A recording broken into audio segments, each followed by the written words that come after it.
Superior de APA, dependiente de la Universidad Autónoma del Estado de Hidalgo, siendo las 11 horas con 0 minutos del día 31 del mes de enero de 2025, se va a iniciar el examen de grado del sustentante Aram Yael Montiel Rodríguez, quien aspira al grado de licenciado en Ingeniería en Nanotecnología.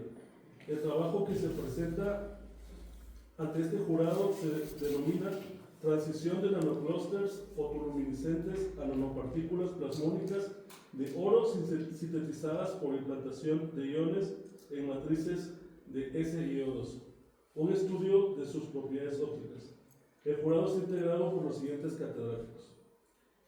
La presidenta, la doctora Alicia María Oliver y Gutiérrez. El primer vocal, la doctora Lisette Martínez Ayala. El segundo vocal, el doctor Giovanni Enrique Bornachelli Camargo. El tercer vocal, el doctor Arturo Hernández Hernández. El secretario, su servidor, el doctor Hilario Martínez Arano.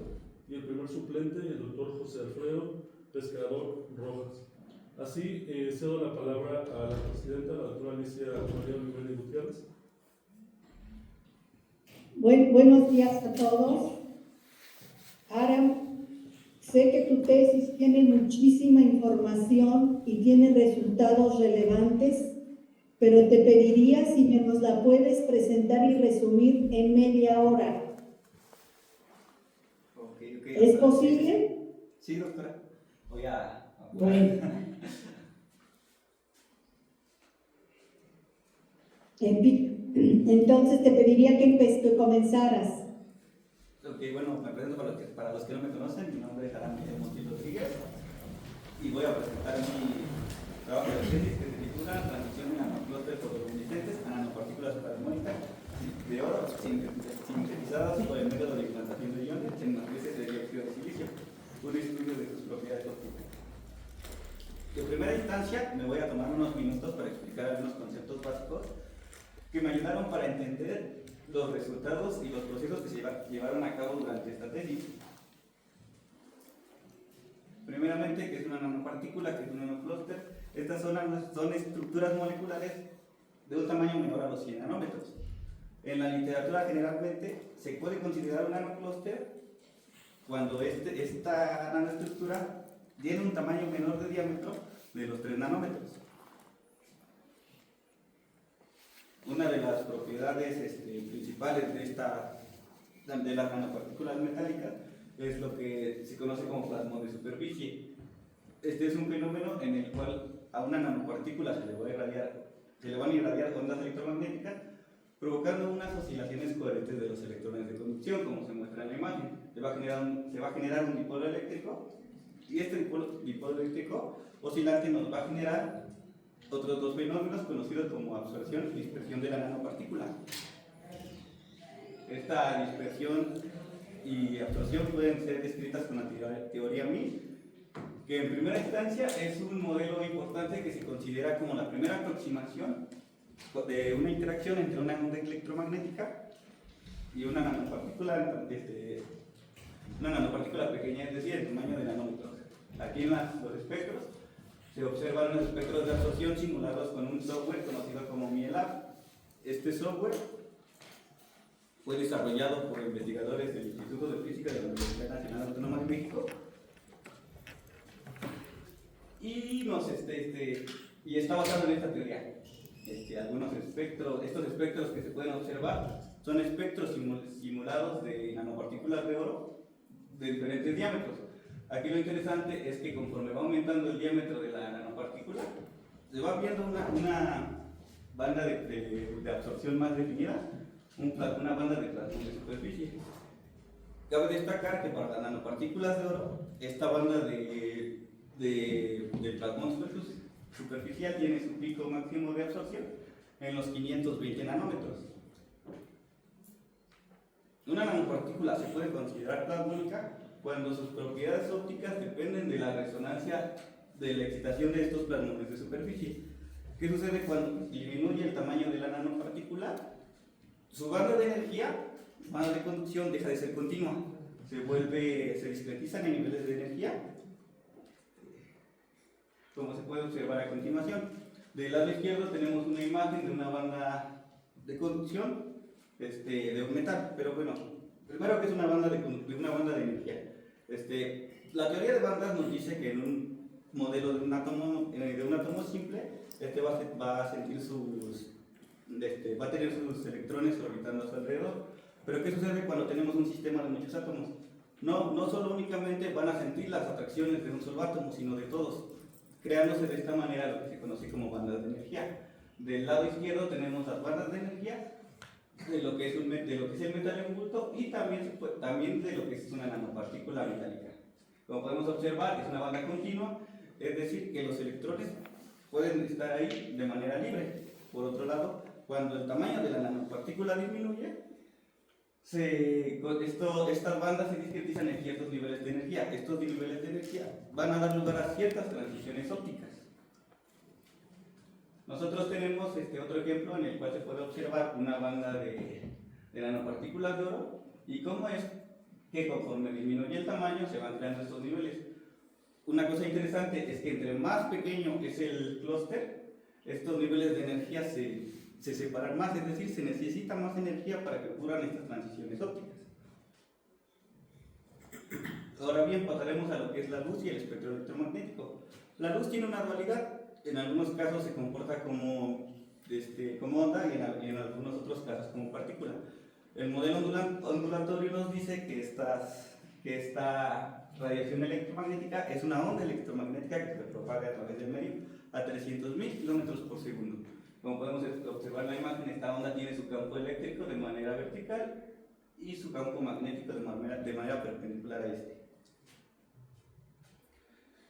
Cuando se comporta como partícula, esta partícula se denominará como fotón y tiene cierta particularidad de que su energía depende de la frecuencia que nos da el modelo ondulatorio. Es decir, la energía de un fotón va a estar dada por h, que va a ser la constante de Planck, multiplicado por la frecuencia. Esta frecuencia también está dada por c sobre lambda, siendo c la velocidad de la luz y lambda la longitud de onda. Aquí se pueden observar los valores de la constante de Planck en joules por segundo y en electronvolt por segundo. El espectro electromagnético. Este espectro más que nada nos agrupa esta radiación electromagnética en longitudes de onda o en función de la frecuencia. Lo que puede ver el ojo humano es el espectro visible, que abarca desde los 400 hasta los 700 nanómetros, pero existe otro tipo de radiación que no es visible para el ojo humano. Tenemos radiación más energética, como es el ultravioleta, los rayos X y los rayos gamma, y menos energética, como es el infrarrojo, el microondas y las ondas de radio. Algo interesante aquí es que nosotros utilizamos la radiación ultravioleta para excitar nuestras muestras al momento de analizar sus propiedades ópticas. ¿Qué sucede cuando interactúa la luz con la materia? Aquí tenemos un bloque en estado sólido al cual se le hace incidir un haz de luz. Esta interacción nos va a generar ciertos fenómenos. Se puede observar un haz reflejado, un haz transmitido, un haz dispersado y un haz que sufrió un proceso de absorción y de fotoluminiscencia.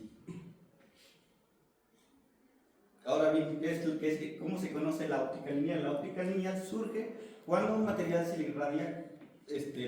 le irradia luz con baja intensidad. Cuando esto sucede, se crean fenómenos. Los más conocidos son la refracción, la reflexión, transmisión y absorción. Las tres primeras pueden ser descritas fácilmente con ópticas geométricas, son un poco más sencillas, pero cuando hablamos de absorción esto se vuelve más complejo.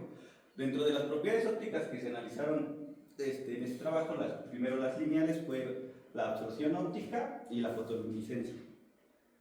Primero, ¿qué es la absorción óptica? Más que nada, la absorción óptica es una medida de cuánta radiación es absorbida en una muestra, ya sea que esta muestra se encuentre en estado sólido, como es en nuestro caso de este trabajo, en estado líquido o en estado gaseoso. Esta absorción está descrita por la ley de Lambert-Beer, la cual nos dice que la intensidad del haz final va a ser igual a una intensidad inicial, es decir, la intensidad del haz incidente, multiplicado por la exponencial del coeficiente de absorción lineal. Este coeficiente más que nada nos va a decir la cantidad de atenuación que sufre la radiación en función de la constitución del material. Y asimismo este coeficiente de absorción va a estar multiplicado por L. L va a ser la distancia que recorre la radiación dentro del material.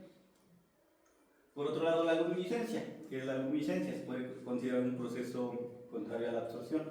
En este proceso, un electrón de algún átomo va a absorber un fotón, es decir, en este caso se va a considerar la luz como partícula. Va a absorber este fotón, va a cambiar de estado energético y cuando regresa a su estado fundamental va a liberar un fotón pero con menor energía.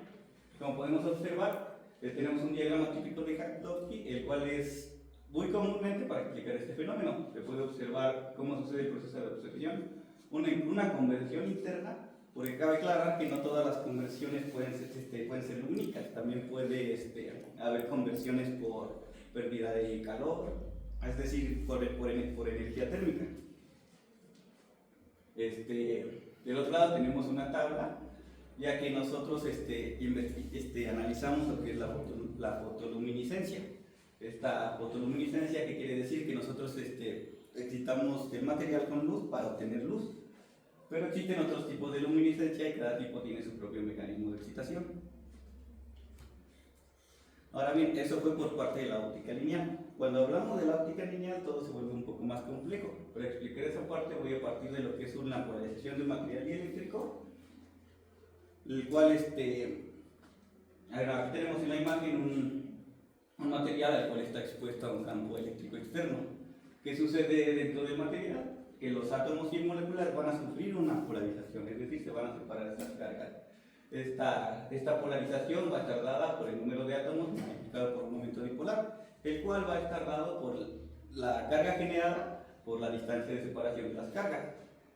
Asimismo, esta polarización va a estar relacionada directamente proporcional con la susceptibilidad eléctrica multiplicado por el campo eléctrico. Es decir, que entre más sea el campo eléctrico, esta polarización va a ser mayor. Y asimismo, entre más sea el valor de la susceptibilidad eléctrica, más va a ser el valor de la polarización. ¿Pero qué es la susceptibilidad eléctrica? Es más que nada la capacidad que tiene un material para polarizarse. Una constante y cada material tiene su propia susceptibilidad eléctrica propia. Esta relación nos permite describir una gran variedad de fenómenos ópticos que se conocen en el régimen lineal.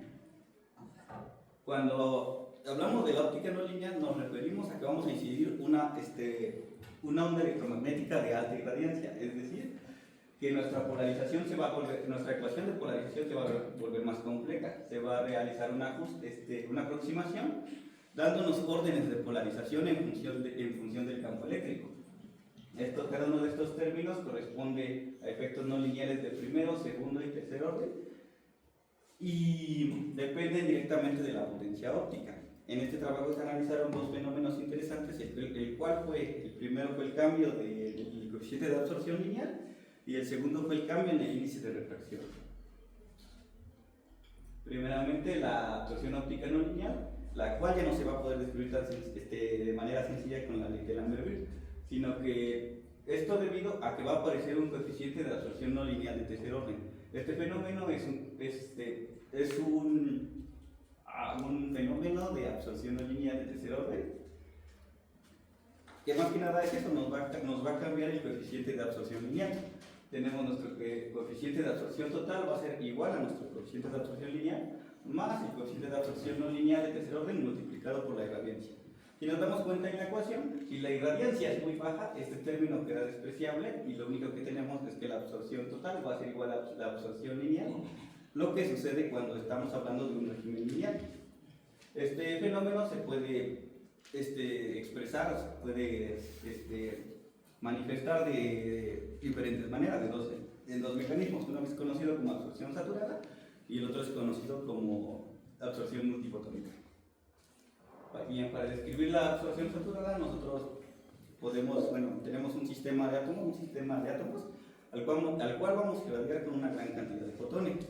¿Qué va a suceder? Que este sistema de átomos va a absorber esa radiación, va a absorber esos fotones, pero ¿qué sucede si seguimos mandando una gran cantidad de radiación?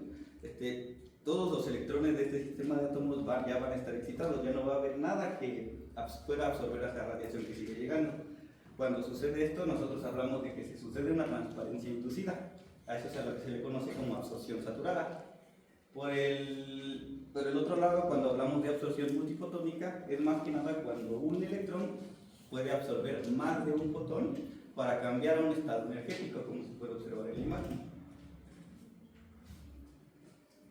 Ahora bien, el cambio en el índice de refracción, de igual manera, este es conocido como efecto Kerr, y de igual manera es un efecto de tercer orden, un efecto óptico no lineal de tercer orden. Este cambio en su índice de refracción va a ser igual al cambio al índice de refracción lineal más el índice de refracción no lineal multiplicado por la irradiancia. Lo podemos observar de igual manera como sucede en el coeficiente de absorción no lineal. Si la irradiancia es muy baja, este término queda despreciable y tenemos que nuestro índice de refracción lineal va a ser igual al índice de refracción no lineal, como sucede en un régimen lineal. Bien, ahora pasemos al método experimental. Como el título lo dice, se sintetizaron nanopartículas y nanoclústeres de oro con el método de implantación de iones. En total se obtuvo un total de 8 muestras. Ahorita voy a explicar más o menos con el proceso. Primeramente, se utilizó el acelerador tipo Teletron Tandem de 3 megavolts 9 CDH-2 de la empresa National Electrostatic Corporation, que se encuentra ubicado en el Instituto de Física de la UNAM. Como podemos observar aquí un diagrama del acelerador, se puede observar la fuente SNIC, la fuente Albatros, un electroimán inyector, el tanque de tubo acelerador, cuadropolo, un electroimán selector, la cámara de implantación y una cámara de RBS. Y se pueden observar algunas imágenes de la cámara SNIC, de la fuente SNIC, de la fuente Albatros, del tanque de tubo acelerador y el centro de control. Para las condiciones de la síntesis, ¿cómo se realizó la muestra? Primero nosotros teníamos un pedazo de silicio de Suprasil 300, silicio de alta pureza, de 2 centímetros por 2 centímetros y 1 milímetro de ancho. A este pedazo de Suprasil se le implantaron los iones con una energía de 2 megaelectronvolts. Posteriormente, este fue cortado en 4 partes y cada parte fue expuesta a un tratamiento. Bueno, se le aplicó un tratamiento térmico individual a cierta atmósfera. A la primera parte se le aplicó a 500 grados centígrados en la atmósfera reductora, es decir, 50% nitrógeno, 50% hidrógeno. A la segunda parte, a la segunda muestra, se le aplicó un tratamiento de 800 grados Celsius, igual en atmósfera reductora. La tercera a 1100 en atmósfera reductora y la última fue a 1100 grados. Pero aquí lo que cambió fue que esta vez fue en atmósfera oxidante. Posteriormente se realizó otro lote, igual sufrió el mismo proceso, en el cual se le implantó a la misma energía, se le implantaron los iones de oro, se volvió a cortar en 4 y a cada parte se le aplicó un tratamiento térmico. Pero aquí a este lote se le aplicó un tratamiento térmico de 200, 400, 600 y 800 grados Celsius. Aquí este segundo lote fue más que nada para corroborar algunos resultados obtenidos de la fotoluminiscencia y de la absorción y ver qué sucedía cuando se le aumentaba la afluencia, es decir, los átomos por centímetro cuadrado. Alguna técnica extra que se le aplicó al material fue la espectrometría de retrodispersión Rutherford, que más que nada nos da la afluencia real, nos puede dar la profundidad de los iones implantados, la concentración atómica. Y bueno, aquí tenemos la cámara de RBC abierta, una fotografía que se tomó en el acelerador y el montaje experimental, en el cual se observa la muestra colocada de manera perpendicular a las de iones y el detector en estado sólido que se encuentra a un ángulo de 167 grados. Para la absorción óptica nosotros utilizamos, se utilizó un espectrofotómetro de modelo Varian Cari 5000 de la marca Agilent. El espectrofotómetro era de doble haz, como se observa en el diagrama. Por parte de la fotoluminiscencia se usó el siguiente montaje óptico, el cual consiste en un polarizador, un diafragma, una lente plano convexa que nos va a enfocar el haz de luz a nuestra muestra, otra lente plano convexa que va a recolectar la fotoluminiscencia emitida por esta, un polarizador, un filtro paz alta para evitar fugas del haz, debido a lo único que queríamos capturar era la fotoluminiscencia. Detrás detrás de este filtro paz alta de 400 nanómetros se colocó un portafibras que conectaba una fibra óptica hacia un espectrofotómetro Oceano 2000, el cual era el que nos cuantificaba la fotoluminiscencia y lo mandaba directamente a la computadora. Por parte de la transmisión no lineal se utilizó un arreglo input-output, el cual consistió en una lente plano convexo, un diafragma, la muestra. Aquí lo que se hizo fue colocar el detector de energía de primera instancia antes de la muestra para ver cuánta energía llegaba a la muestra y posteriormente después de la muestra para ver cuánta energía quedaba una vez que ésta atravesara la muestra. Este detector de energía está conectado a una interfaz que era la que nos cuantificaba y nos daba el valor en concreto en la computadora. Para el experimento de Comfort Packer fue un poquito más complicado, es decir, para medir el efecto Kerr se utilizó el siguiente montaje llamado Comfort Packer, el cual consiste en un filtro de densidad neutra, polarizador, un beam splitter. Este beam splitter más que nada lo que hace es dividirnos el haz en dos, debido a que necesitamos un haz de menos intensidad y un haz de mayor intensidad. Este haz de menor intensidad se logró obtener con otro filtro de densidad neutra y se le va a denominar como haz de prueba. El haz que mantiene su intensidad va a ser denominado como haz de bombeo.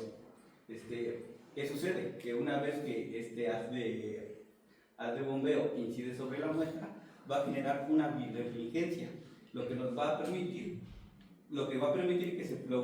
lograr que se polarice nuestro haz de prueba. Nuestro haz de prueba sale del haz polarizado de manera vertical.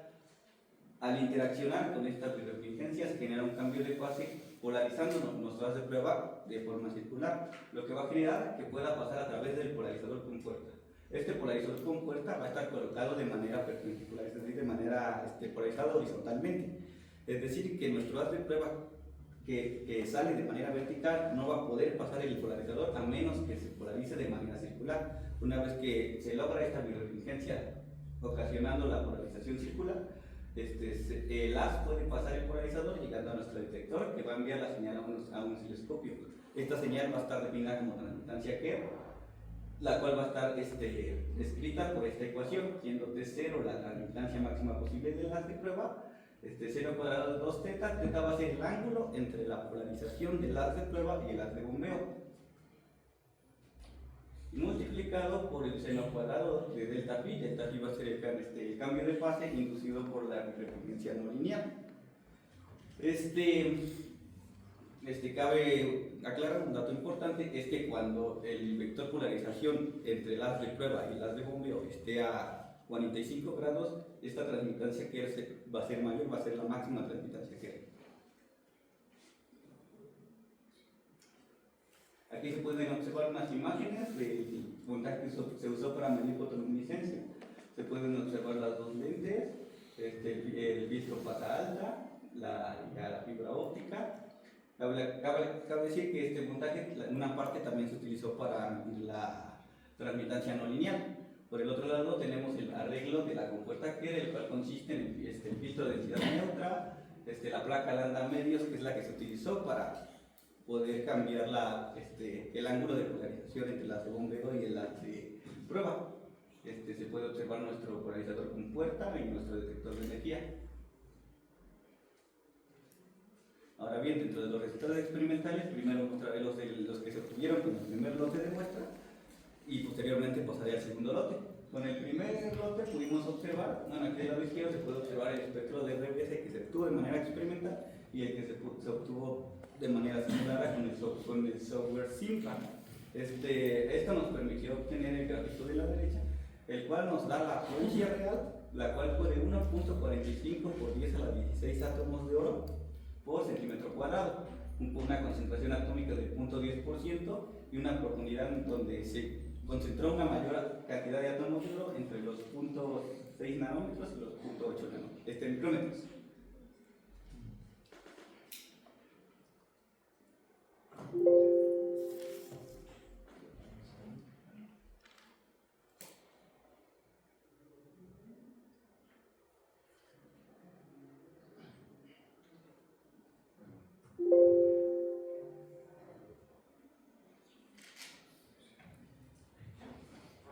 una técnica adicional que solo se pudo obtener micrografías TEN de dos muestras, que fue el oro 500 en la atmósfera reductora y el oro 1100 en la atmósfera oxidante.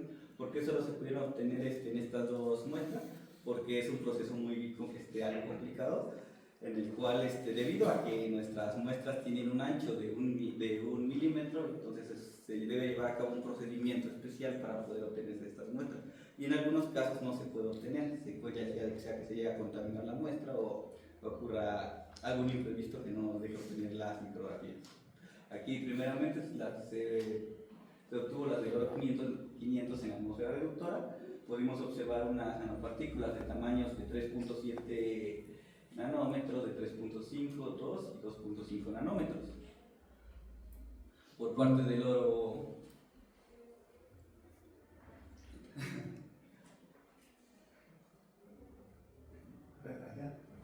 por parte de las micrografías del oro 1100 en la atmósfera oxidante, se obtuvieron tamaños promedio de entre 6 y 9 nanómetros, pero también se obtuvieron nanopartículas desde los 4 nanómetros hasta los 12 nanómetros. Es decir, esto es debido a que no se tiene un control exacto del tamaño de las nanopartículas.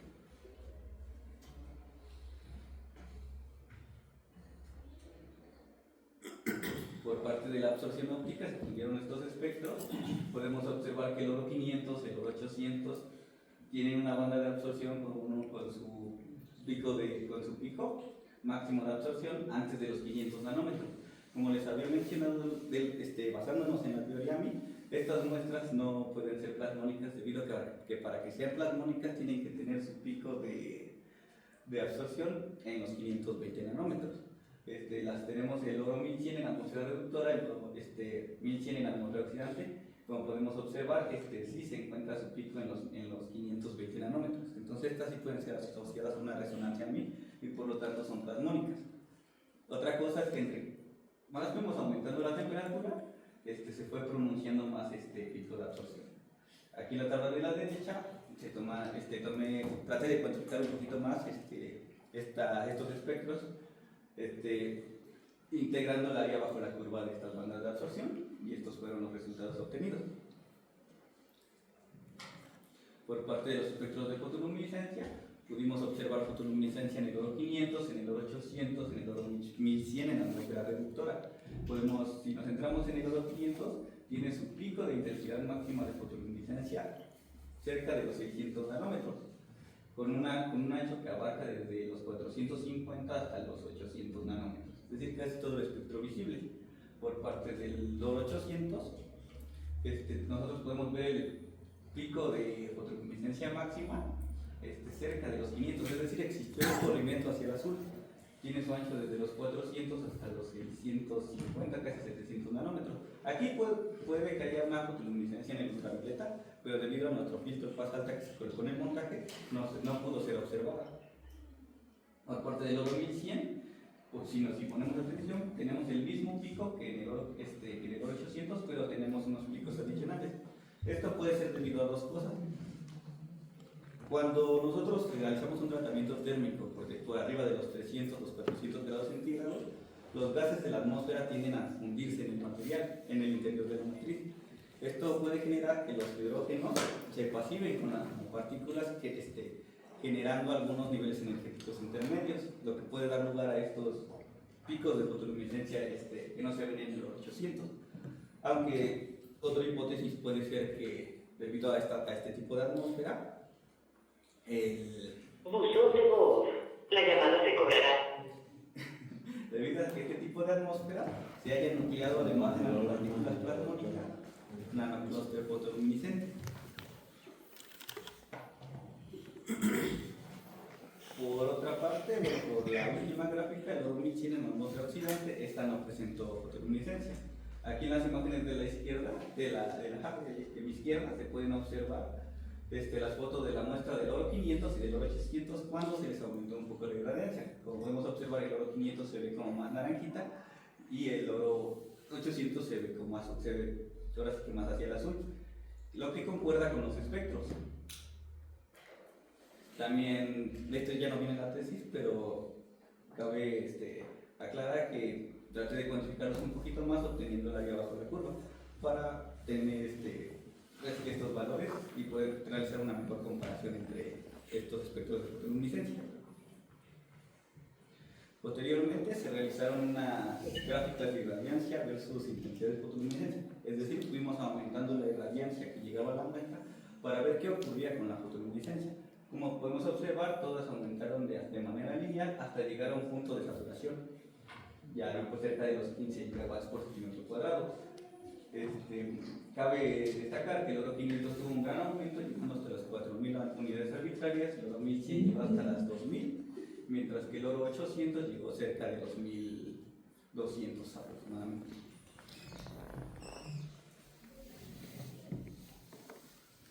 Por parte de la transmisión no lineal fue algo interesante debido a que ocurrieron los dos fenómenos, pero esto en función de la irradiancia. Como podemos observar en la primera gráfica, tiene un comportamiento multifotónico hasta los 50 gigawatts. De ahí en adelante presenta un comportamiento de absorción saturada. En el 800 ese comportamiento multifotónica perduró un poquito más, llegando hasta los 60 gigawatts. En el oro 1100 ese comportamiento llegó hasta los 150 gigawatts y en el oro 1100 en la atmósfera oxidante llegó hasta los 170 gigawatts por centímetro cuadrado. De ahí en adelante, todas las gráficas, respectivamente cada una, presentaron el comportamiento de absorción saturada. Este comportamiento se describe con el signo de coeficiente de absorción no lineal de ese orden. Por ejemplo, tenemos que en el oro 500 nuestro coeficiente es positivo en la primera parte de la gráfica. Eso se refiere a que nuestro comportamiento presentado es una absorción multifotónica. Cuando es negativo, el comportamiento es una absorción saturada. Y esto ocurre en todas las muestras. Primero presenta una absorción multifotónica y posteriormente una absorción saturada. Por parte en el cambio del índice de refracción no lineal, se obtuvo que este experimento, este montaje se le aplicó a dos muestras, las muestras más representativas, las cuales fueron el oro 500 en la atmósfera reductora y el oro 1100 en la atmósfera reductora. Y pudimos observar que en ambas muestras presenta el comportamiento. Aquí lo interesante es que en el oro 500 lo presentó con mayor intensidad que en el oro 1100.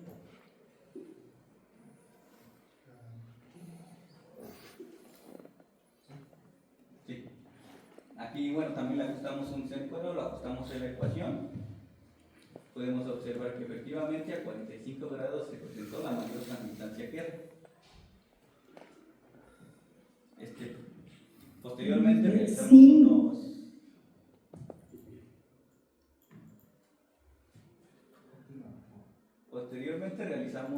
cuantificamos los resultados, como ya teníamos obtenidos los coeficientes de absorción no lineales, partiendo de esta ecuación, la cual relaciona la parte imaginaria de la susceptibilidad eléctrica, se obtuvieron esos valores, se obtuvieron los valores del índice de refracción no lineal, y partiendo de la ecuación de arriba, debido a que el índice de refracción no lineal está relacionado con la parte real de la susceptibilidad eléctrica, se obtuvieron los valores de la parte real.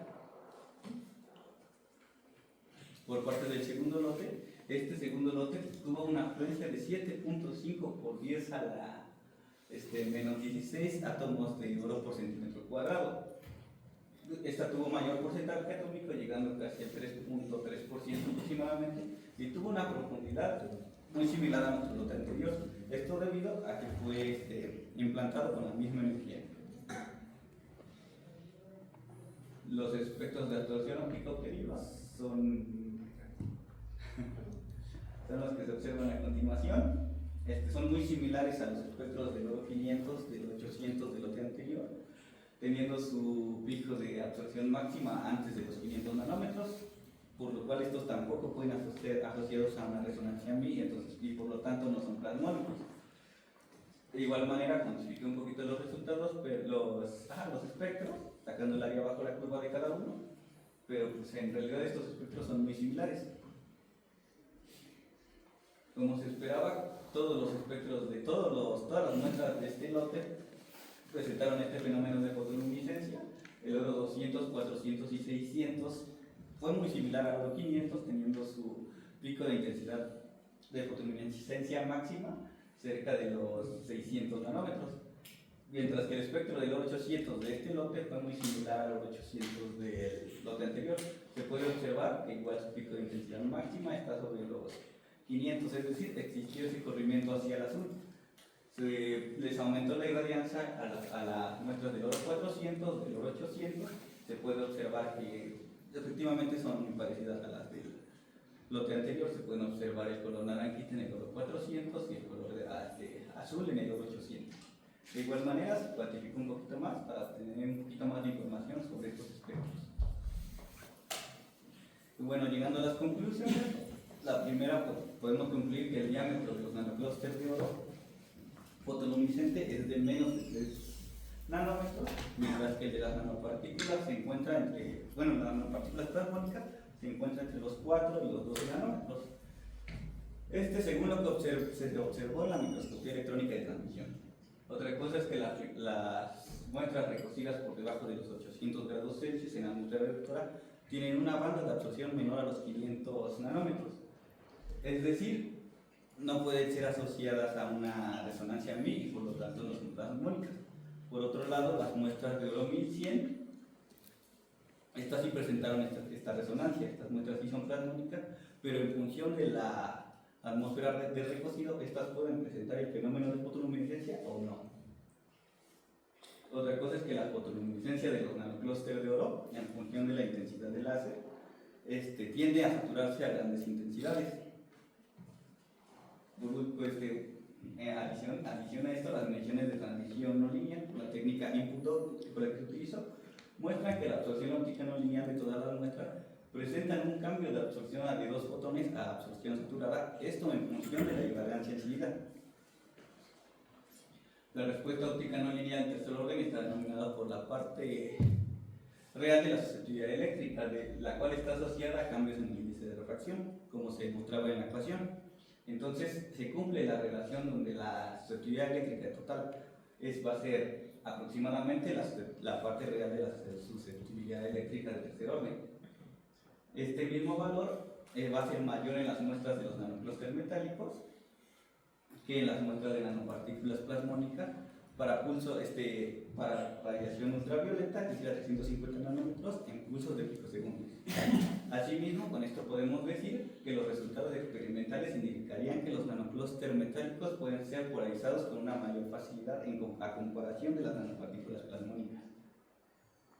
Y finalmente, estos resultados son de interés en el diseño y fabricación de dispositivos multifuncionales en estado sólido, como pueden ser emisores cuánticos con diferentes longitudes de onda, nanoláseres, sensores, entre otros, contribuyendo así a la miniaturización de los futuros dispositivos.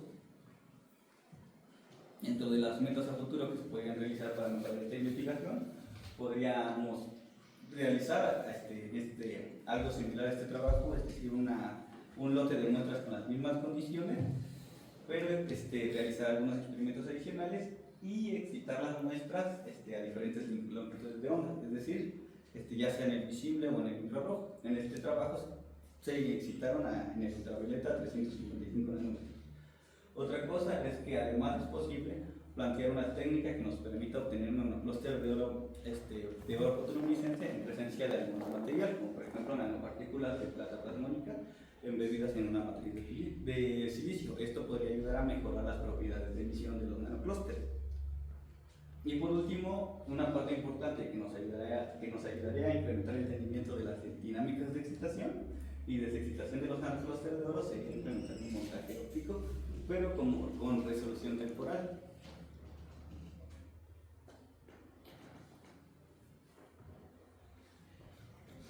Y bueno, para finalizar quiero dar las gracias al doctor Giovanni, que fue el que se estuvo apoyando en este trabajo, a la doctora Alicia, que fue la que nos prestó el Instituto de Física de la Universidad Nacional Autónoma de México, me permitió hacer mis prácticas en el acelerador de partículas.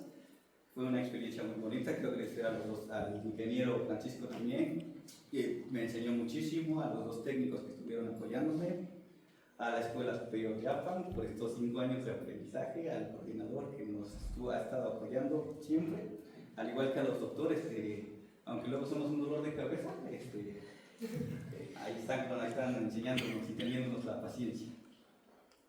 Muchas gracias.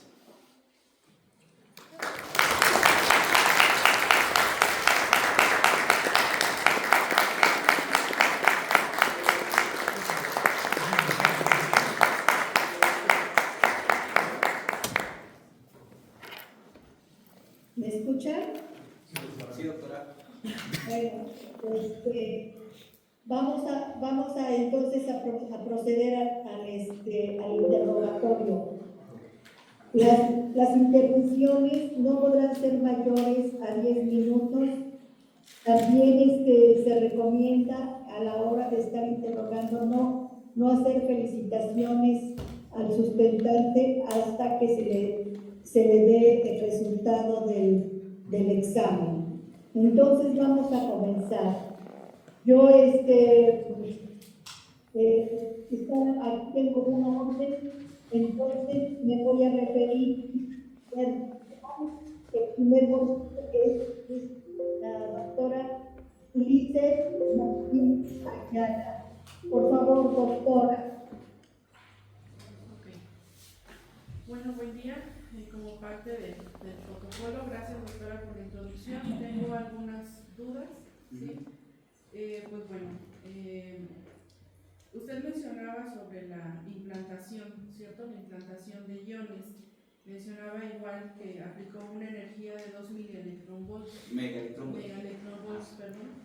¿Existe en el proceso de implantación alguna relación entre la energía con la profundidad en la cual se genera esa implantación? ¿Hay alguna manera, alguna ecuación para determinar o saber esta relación? La relación de la energía de implantación Con la profundidad. con la profundidad, como tal, la energía de implantación, se eligió esta energía a 2 megaelectronvolts, debido a que si la implantamos en material con menos energía, iba a quedar con menos profundidad. Como tal, la técnica que nos dice la profundidad o a qué profundidad se implantaron los iones es la técnica de RBS, la técnica de electrometría Rutherford, en la cual esa muestra ya implantada se coloca de manera, se coloca en la cámara de RBS, y esa técnica es la que nos va a decir a qué profundidad se implantaron los iones. La fuente alfa-3 nos va a generar partículas alfa que va a interaccionar con los iones implantados. Esos iones implantados van a liberar otro tipo de partículas que son las que va a detectar el detector. En función de eso se va a obtener el espectro de RBS, y del espectro de RBS, bueno, se lleva como un proceso de simulación en el cual se puede observar el tipo de material y la profundidad a la que se encuentran los materiales. Bueno, ahora sí que la gráfica es la que se obtiene, donde se observa la profundidad a la que se encuentran los iones implantados. Como tal, entonces una ecuación no. Una ecuación no, sino que es la técnica la que nos da la profundidad de los iones. La energía de implantación sí está relacionada con la profundidad, pero no exactamente. O sea, si lo implantamos con menos energía, los iones no quedan tan en el interior de la matriz. Incluso en la tesis había una tablita con las energías de implantación y los procesos que se llevan a cabo con esas energías. Normalmente cuando implantamos con energías entre 2 megaelectronvolts, no recuerdo bien si a 5 o a 10 megaelectronvolts, no, eso es muchísimo, de 2 a 3 megaelectronvolts, es para introducir un material dentro de la matriz para que no sufra daños externos al contacto con la muestra o daños químicos, de reacciones químicas, porque como las nanopartículas son muy pequeñas, estas pueden reaccionar rápidamente con los átomos de la atmósfera. Generalmente por eso se lleva cuando se realiza síntesis de nanopartículas por métodos químicos, estas nanopartículas se encuentran incluidas en algún solvente para evitar esas reacciones o que se aglomeren. Ok, muy bien. Gracias, Ana. Me perdí un poquito cuando explicó, estaba realizando unas anotaciones sobre el diseño de la compuerta Kerr. Ah, ok. No sé si pueda empezar esa diapositiva.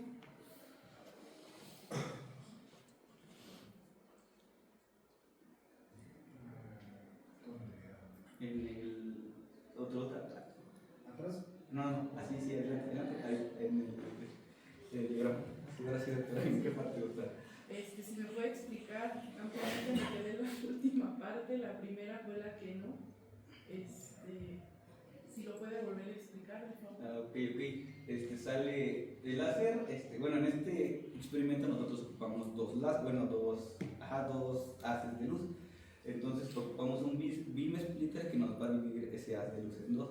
¿Por qué? Porque nosotros vamos a necesitar un haz atenuado que va a ser conocido como haz de prueba y un haz que va a mantener esa energía conocido como haz de bombeo. Para atenuar el haz, nosotros utilizamos un filtro de densidad neutra. Este haz está polarizado de manera vertical, entonces al momento de que atraviesa la muestra y llega al polarizador, no va a poder atravesar el polarizador porque el polarizador se encuentra polarizado de manera horizontal. Entonces este polarizador va a actuar como ahora sí que como la compuerta. ¿Qué es lo que va a ocurrir? Que nuestro haz de bombeo va a incidir con la muestra, generándonos un segundo índice de refracción. Este es el segundo índice de refracción lineal, el cual nos va a generar una birrefringencia en la muestra, desfasándonos nuestro haz de prueba, generando que cambie de polarización vertical a polarización circular. Gracias a esto va a poder cruzar el polarizador de compuerta y va a poder llegar al detector. Si no tuviéramos ahora sí que estos dos haces, no habría nada que induzca el efecto no lineal en la muestra. Bien. Ahora, en los resultados de fotoluminiscencia, ¿cierto? Mencionaba que pues de cierta manera hay picos luminiscentes, ¿cierto? Sí, en esta parte. Ajá, posiblemente por la interacción de la atmósfera en el proceso de implantación. ¿Existiría algún otro tipo de caracterización para poder conocer o saber a qué tipo de efecto corresponde específicamente ese pico o los picos? Los picos, ¿a qué se refiere con caracterización? ¿Una técnica? Ajá, si hay alguna otra técnica en la cual podría usted apoyarse para definir a qué corresponde cada pico. Claro que sí, podríamos obtener unas micrografías TEM, que fue lo que se intentó también, pero debido a que es un proceso sí ya muy complicado, porque la muestra se debe de realizar, como es muy ancha, se debe realizar un proceso donde se lija, donde se hace polvito, y ya se puede, y ahora sí que cuando sucede eso ya se puede colocar en las rejillas del microscopio electrónico de transmisión, pero es un proceso así muy complicado. Entonces se intentó, pero por alguna razón se llegó a contaminar, entonces ya no se pudo obtener la micrografía. Pero sí, la micrografía electrónica de transmisión nos podría descartar la posibilidad de que puedan existir nanoclúster o embebidos en esta muestra, es decir, no únicamente nanopartículas plasmónicas, sino también presencia de nanoclúster ahí embebidos.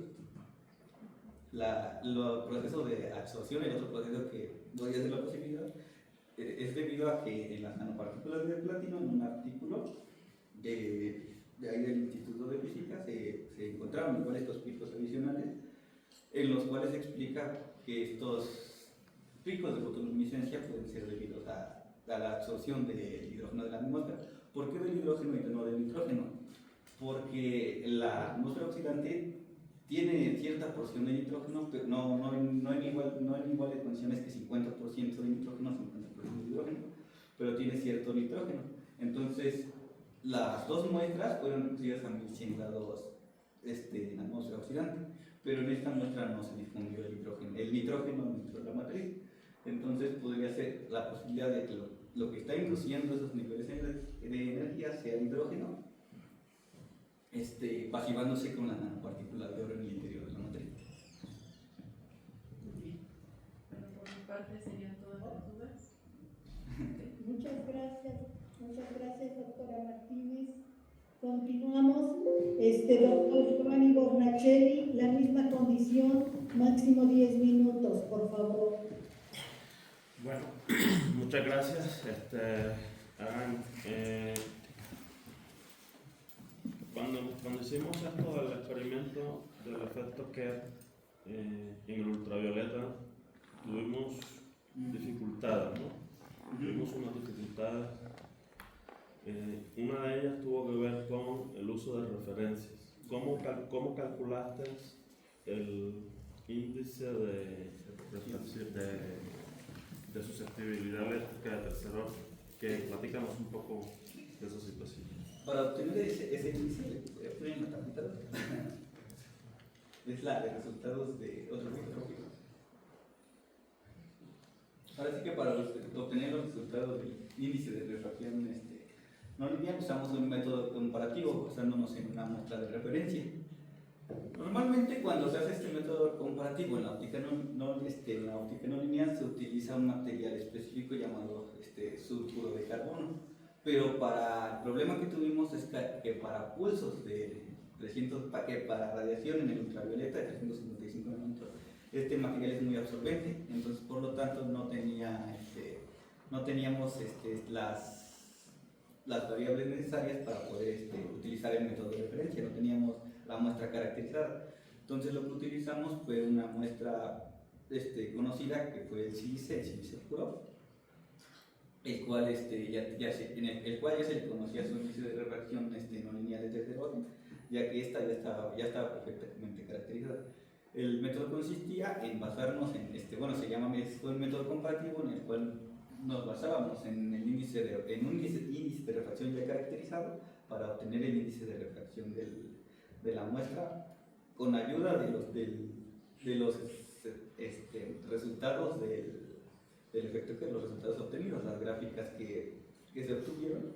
Utilizamos la mayor transmitancia que cuando se encontraba esta a 45 grados y partiendo de eso nosotros obtuvimos este índice de refracción no lineal y la susceptibilidad eléctrica. ¿Qué tan confiable puede ser eso? ¿Qué opinas de eso? ¿Qué tan confiable puede ser usar la misma matriz?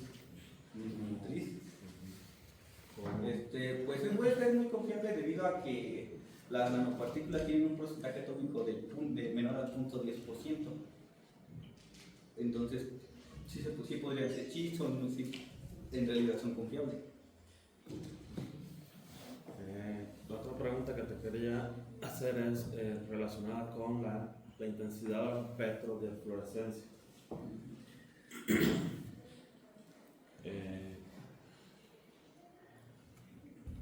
¿Qué tan intensa? Bueno, tenemos una imagen ahí, ¿no? De cómo se veía a simple vista, ¿no? La fluorescencia en el laboratorio. Pero, ¿qué referencia podrías tú tener de qué tan eficiente puede ser ese visor? Eficiencia de la fotoluminiscencia. Nosotros, como tal, no podemos medir eficiencia exactamente, debido a que no contábamos con los instrumentos, con los instrumentos necesarios. Bueno, que se necesita una escala repetidora y varios instrumentos aparte, pero eran materiales que nos encontrábamos. Nosotros nos basamos en los puntos cuánticos de silicio para comparar su eficiencia de ellos en comparación de los nanoclústeres de fotoluminiscentes. Eso es todo. Muchas gracias, doctor Bornachelli. Entonces, a ver, ahora el doctor Arturo Hernández, por favor. Ok, bueno, muchas gracias, Alan, por tu presentación. En primer lugar, bueno, ya ahorita te hicieron las preguntas, digamos, que profundizan mucho en teoría. Tú nos hablaste de diversas técnicas que tuviste la suerte, la fortuna de experimentar en la UNAM, y en este sentido, cuando nos mencionas el lote de muestras que fabricaste, pues suena como que son muy poquitas, ¿no? Así de pronto te veía, suenan muy poquitas. pero es porque desconocemos quizá cómo son los procedimientos y ahorita pues hay muchos compañeros, muchos jóvenes que seguramente nunca han visto un equipo de estos, no sé si tengan la suerte de verlo, pero nos podrías decir respecto a las técnicas y procedimientos que implementaste, ¿cuál es el que te causó más dificultad comprender, entender o manipular, aprender algo sobre él, de las técnicas que nos mencionaste? Porque de ellas creo que ninguno ve, no les enseñamos nada de eso. No, las técnicas, bueno, para mí lo que más se me complicó fue entender, y que aún sigo sin comprender en su totalidad, la óptica no lineal. Las técnicas de óptica no lineal son algo complejas, debido a que cambia lo que conocemos como un índice de refracción. ¿Quién esperaría que cambiara ese índice de refracción al aumentar la irradiancia? A mí se me complicó mucho eso, pero por parte de complicarlo, sí ahora sí que fueron las técnicas para entender, ahora sí que no para aplicar, sino para entender la parte teórica, que la parte experimental, pues ya tienes ahí los componentes, lo armas, sucede esto, ¿no? Pero para la parte teórica, entender exactamente lo que está pasando, sí es más me ha costado trabajo. Lo que más me sorprendió fue cuando entré al acelerador, porque o sea, aquí enseñan la técnica del acelerador de partículas, pero yo no me imaginé encontrar un acelerador tan enorme que sí dije, wow. Y luego, algo interesante es que para implantar una muestra pueden necesitar hasta una semana de implantación, que esté trabajando el acelerador durante una semana, para implantar una sola muestra de 2 centímetros por 2 centímetros. Justo hacia allá iba mi pregunta, te agradezco, a eso me refiero, que suena como muy poco un lote, pero no visualizamos el tiempo que puede llevar el ejecutar o implementar este procedimiento. Muy bien, Aram. Bueno, ¿y tienes una noción de cuál es el costo de hacer los experimentos que realizaste? Digo, si se puede saber. Es que solo para obtener las muestras dando el acelerador en términos de electricidad, pues imagínense los 2 megavolts, 600,000 kilovolts por puente. Así deben ser. Es muchísimo. Ok, bueno, mi otra pregunta, Aram, era respecto a lo que tú dijiste, precisamente es esta situación de entender lo que es el índice de refracción no lineal. Digo, aquí se les da óptica y creo que generalmente nada más nos quedamos en la parte lineal, no se aborda este fenómeno. Quería saber si nos puedes decir, digo, tú sí lo explicaste y nos vuelves a explicar aquí, pero de la manera más simple de la que trates de entender, ¿cuál es la diferencia entre entender ese índice de refracción lineal, que veíamos que era una comparativa entre la velocidad de la luz en un medio comparada con la velocidad de la luz en el vacío, y este nuevo fenómeno que nos estás hablando, que es ese índice de refracción no lineal? Fenomenológicamente sucede lo mismo, pero esta velocidad que sucede en el medio va a cambiar en función de la irradiancia. Ahora sí que va a cambiar en función de la irradiancia, pero fenológicamente sigue siendo la velocidad de la luz en el medio en función de la velocidad de la luz en el vacío. Así que fenológicamente se puede describir de la misma manera, pero el valor que va a obtener va a depender de la irradiancia que se está usando. Puedo hacer otra pregunta. ¿Tienes una noción de cuál es el límite donde ya la irradiancia empieza a generar ese efecto de no linealidad? De no linealidad. ¿Es un valor de referencia? ¿Tienes una noción? Pues generalmente, ahora sí que en estas muestras los procesos no lineales empezaron surgieron en el orden de los gigawatts por centímetro cuadrado. Bueno, creo que es todo por mi parte. Gracias. Gracias, Aram. Muchas gracias, doctor Hernández. A ver, doctor, y ahora doctor Hilario Martínez, por favor. Ok, Aram. Muy bien. Bueno, tengo una serie de preguntas, más que nada que van enfocadas a la cuestión técnica. Y bueno, en tu tesis lo explicas. Una de las primeras preguntas es ¿por qué se utilizó la implantación de iones como método y no otros procesos químicos? ¿Por qué precisamente implantación de iones? Porque, bueno, los procesos químicos sí nos generan nanoestructuras, hay algunos métodos que nos permiten crear, controlar el tamaño, controlar la forma, pero generalmente esos procesos, estas nanoestructuras se encuentran disueltas en algún solvente, es decir, son líquidas. Y nosotros estábamos buscando un material, que nuestras muestras fueran estuvieran en un material en estado sólido. ¿Esto por qué? Para que nuestras muestras sean más fotoestables que en un disolvente. Entonces, eso ofrece una ventaja sobre otros procesos. Sobre el proceso. Ok. Tú estuviste explicando durante tu presentación que trataste las muestras a diferentes temperaturas, ¿no? Bueno, mi siguiente pregunta va enfocada justamente ese punto. ¿Cómo es que influye la temperatura en la nucleación del tamaño y las propiedades ópticas de las nanoestructuras de oro que estabas tú utilizando? ¿Cómo es que eso afecta o cómo es lo que enriquece o lo afecta? Ahora sí que conforme vamos aumentando la temperatura, el proceso de los átomos dentro de la matriz se genera una mayor vibración, es decir, genera una mayor aglomeración de las nanopartículas. Entre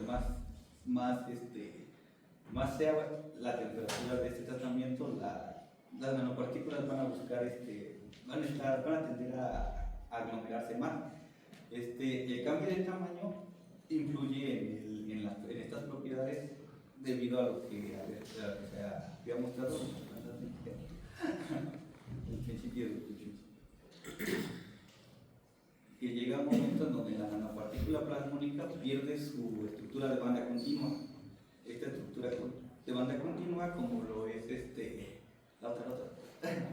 como esta estructura de banda continua, como lo que sucede en las nanopartículas plasmónicas, nos va a generar ciertas propiedades. Lo que ocurre en las partículas plasmónicas debido a la resonancia del plasma superficial es que nos va a generar dos fenómenos ópticos, uno conocido como absorción y dispersión, debido al movimiento oscilatorio de los electrones libremente en la nanopartícula.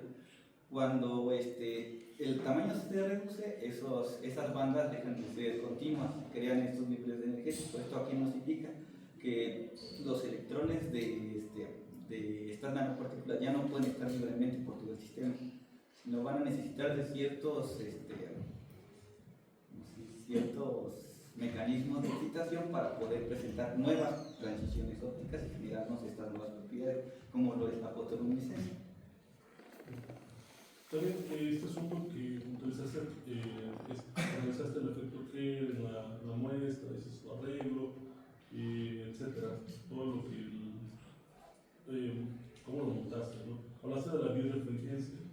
Okay. Esta pregunta también me gustaría hacerse. ¿Cómo es que influye la biorefringencia en la caracterización óptica de la muestra que estuviste utilizando? ¿Qué pasa si nosotros tenemos una biorefringencia así alta, por decirlo de alguna manera? ¿Qué pasaría? La pregunta sería, ¿afecta o no afecta a la fotoluminiscencia? ¿Afecta o no afecta a las propiedades? ¿Qué consecuencias habría ahí de la presencia de una biorefringencia? Las propiedades fotoluminiscentes son una propiedad óptica no lineal, entonces, como tal, en la muestra, cuando sucede la fotoluminiscencia, no existe esa biorefringencia. Cuando nosotros excitamos la muestra con el láser de bombeo, como se observó en el montaje, nosotros generamos ese segundo índice de refracción, que fue lo que nos polarizó, nos desfasó nuestro otro haz, es decir, y lo vemos en un sistema aparte, en un sistema diferente, podría ser otro haz de luz. Entonces, si ese haz de luz interacciona con la biorefringencia, con el segundo índice de refracción, con los dos índices de refracción del material, nos va a polarizar el material, permitiendo que pase. Esto, por ejemplo, en óptica computacional se podría llegar a aplicar debido a que nosotros conocemos el código binario como unos y ceros. Si nosotros llegamos a construir un dispositivo que utilice esta biorefringencia y en algún material, que utilice esta señal para hacer como desfase a la señal, se polarizas, logra pasar, es 1.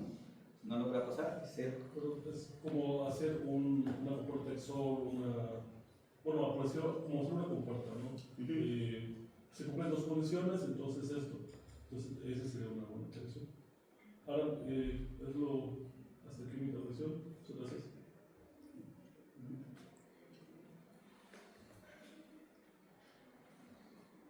¿Ya, doctor Martínez? Sí, eso es todo. Muchas gracias.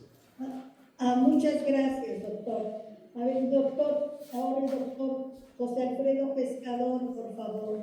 Sí, gracias. Aram, tengo algunas preguntas rápidamente para que continuemos. Hablabas de la dependencia de la atmósfera en cuanto a tus resultados de fotoluminiscencia. Nos hablaste de una atmósfera reductora y una atmósfera oxidante.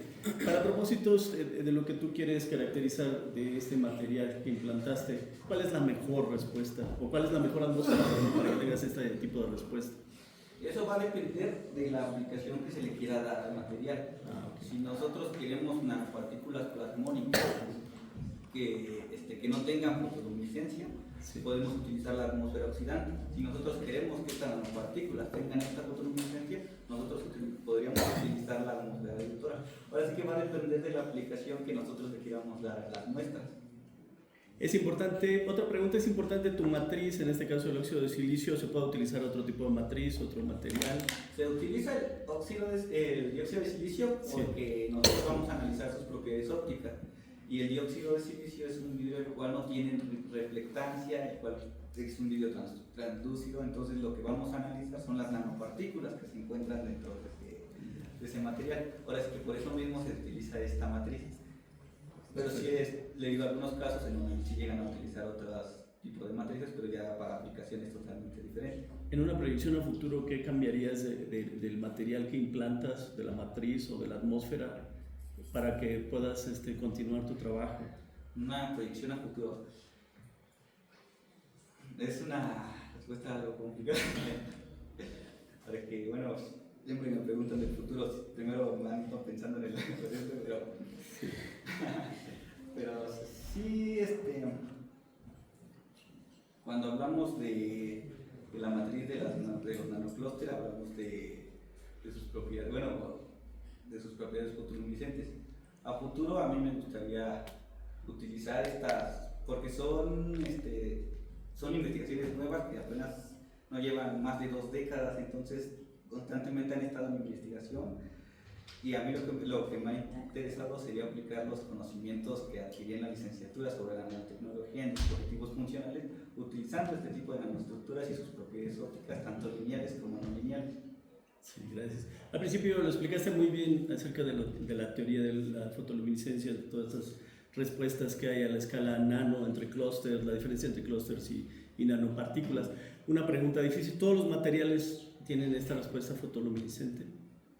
Hasta el momento se ha visto en nanopartículas de platino, nanopartículas de plata, de oro, de cobre. Cuando estuve realizando este trabajo, también un compañero de ahí del instituto de la facultad que se llama Cristian, él estuvo trabajando con nanopartículas y nanoclústeres de cobre.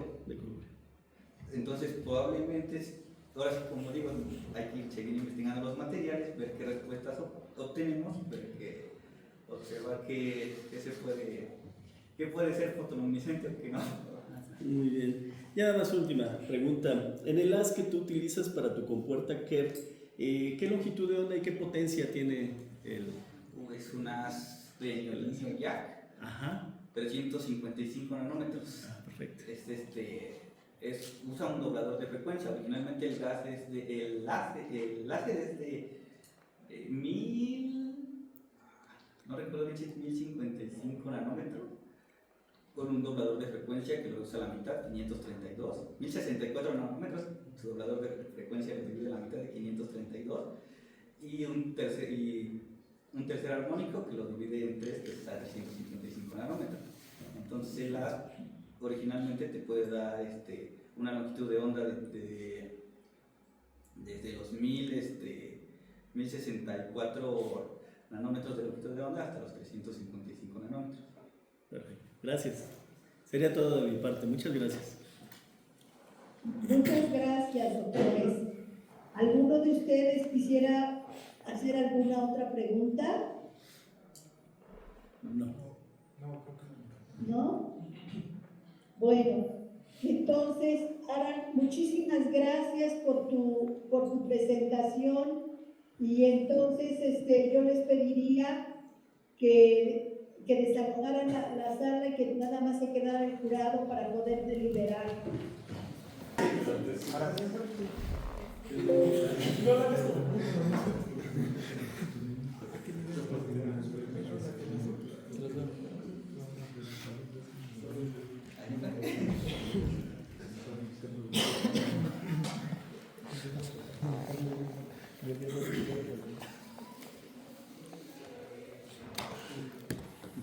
Terminó y posterior a eso el secretario del comité hará la lectura del acta. Yo doy el resultado. Ok. Aram, ¿Sí, doctora? Aram, ¿te podría ver, Aram, de frente? Ahí estás. Sí, ponte más. Aram, ha sido aprobado por unanimidad de votos. Te felicitamos. Tu tesis es una excelente tesis. Yo cuando la revisé, hay aportaciones que has hecho originales en el campo. Eso es muy importante. Y para una tesis de licenciatura es mucho, pero y te felicitamos. Todo el jurado ha estado muy contento de tu presentación. ¿Ok? Entonces, felicidades, ya estás aprobado por unanimidad de votos. El doctor Martínez te va a leer el acta. Por favor, doctor Martínez. Sí, claro. Acta número 428, diagonal 2025. Acta de examen recepcional. En la ciudad de Apan, Hidalgo, a las 11 horas del día 30 y 1 de enero de 2025, reunidos en la Escuela Superior de Apan de la Universidad Autónoma del Estado de Hidalgo, los integrantes del jurado, la doctora Alicia María Oliver y Gutiérrez, la doctora Lisset Martínez Ayala, el doctor Giovanni Enrique Bornachelli Camargo, el doctor Arturo Hernández y el doctor Hilario Martínez Arano, con suplentes el doctor José Alfredo Pescador Rojas, bajo la presencia del primero y con el carácter de secretario el último, para proceder al examen del candidato a licenciado en Ingeniería en Nanotecnología, Montiel Rodríguez Arán Yael, quien sustenta examen recepcional de la modalidad de tesis, trabajo denominado Transición de nanoclústeres fotoluminescentes a nanopartículas plasmónicas de AU sintetizadas por implantación de iones en matrices de SiO2, un estudio de sus propiedades ópticas. Después de haber concluido el interrogatorio correspondiente y deliberar entre sí el jurado con fundamento en lo que establecen los artículos primero, segundo, noveno, décimo, treceavo y 42, fracción 2 y 60 del reglamento de titulación de esa institución, se declara aprobado por unanimidad de votos. Acto continuo, el presidente dio a conocer resultados y cada uno de los integrantes del sínodo firmó. Entonces, felicidades, Sara. Muchas gracias.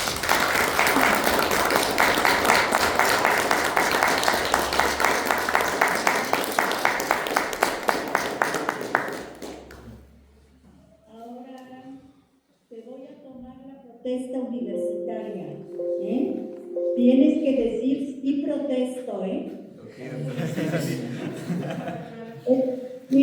Sí, porque, bueno, a ver, el jurado aquí reunido, tomando en consideración el examen profesional que usted acaba de presentar y de conformidad con las disposiciones legales vigentes de la Universidad Autónoma del Estado de Hidalgo, le considera digno de recibir el título de licenciado en Ingeniería en Nanotecnología, el cual implica un servicio social permanente y una constante actitud humana como protagonista en la transformación de la realidad en beneficio de las mayorías.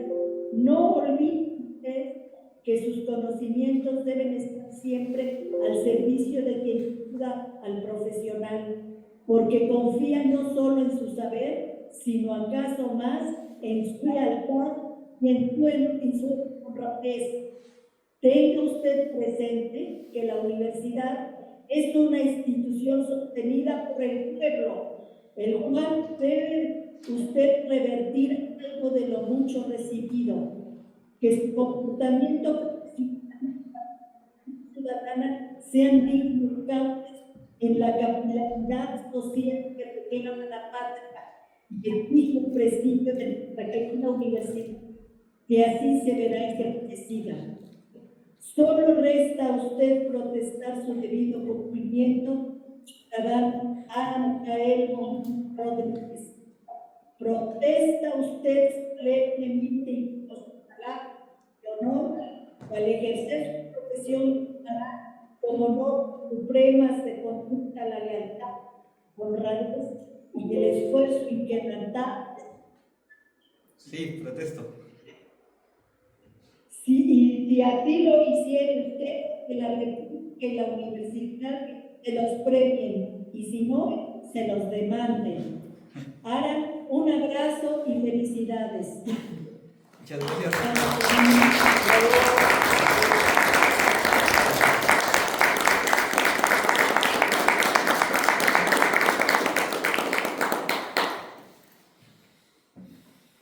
Bueno, ya no sé si ustedes, sus familiares, pueden felicitar a Aram.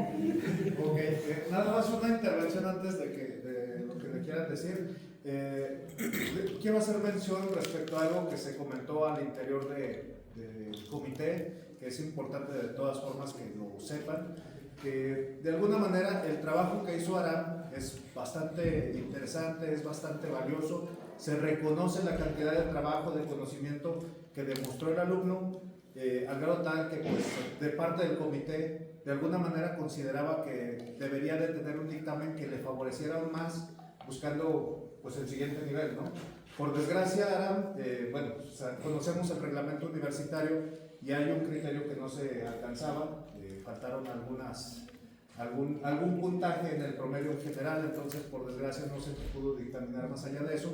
Lo digo porque pues sepan que el trabajo que presentó su compañero, su hijo, fue un muy buen trabajo que le están reconociendo en el comité, que la doctora que pues nos honra con su presencia, aunque sea en modalidad virtual, la verdad también está muy contenta con él, con su trabajo y su compromiso, pero por desgracia pues el reglamento de la universidad no nos permite más. Pero bueno, quería hacer esta mención y muchas gracias. Pues si quisieran decirle algo, externarle unas palabras o acercarse a su familia a felicitarlo, adelante. Bueno, mientras tanto, felicidades. Muchas gracias.